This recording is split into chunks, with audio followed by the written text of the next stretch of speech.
This is Project 1.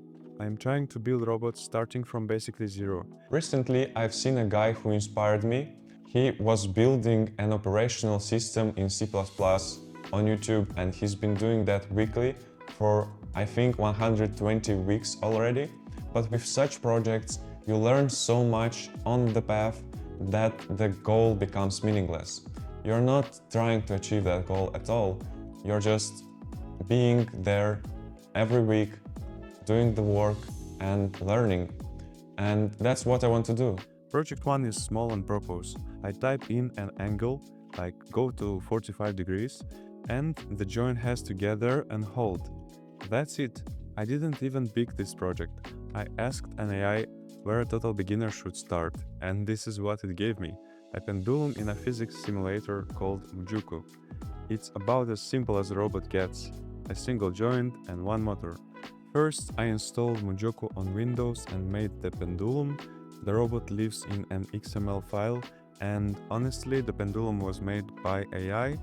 Something that I learned surprised me here. That XML isn't always the entire robot, it's really just the structure, how the parts connect between each other. The actual shapes get designed in CAD or Blender. Most real robots already come with a model, you just load it in. So I didn't want to learn 3D modeling for this project. My first move was to just open the XML in MuJoCo and poke at it. That only shows you the robot, it doesn't let you control it. I tried to figure out how to run the robot from my Python script. After that, it was quick. Read the joint's angle, set the motor's torque, and repeat. Those were the only functions that I needed to learn to get started. And of course, I was researching each little step with AI. I let it handle the bits I don't need to grind through by hand, and when I hit something it can't do, that's when I go to learn it. And I call it just in time. Building the controller was my favorite part. I started with the obvious thing, the error. How far the joint is from the target. The farther off, the harder you turn it. Simple. Except that on its own, the error formula overshoots. That's just the P from the PID. So I kept adding pieces to it, watching what the pendulum did after each change. I didn't know what the final formula should look like, I just knew how the pendulum should move. I kept going until it had grown into a sum of 3 parts. After about 2 hours, I more or less rebuilt the PID formula myself, with the AI pointing me when I got stuck. Then I spent another hour tuning the 3 constants: KP, KI, and KD. Each constant represents one of those 3 parts for the PID concept that I was slowly getting. At first I had no idea what each one did. What got me was precision. I'd ask for 45 degrees and land on 45.3, and I thought that's a failure. I wanted exact 45 degrees. I tried ramping one of the terms up over time to squeeze out the last bit. Like each step you increase the KI, and it sort of worked.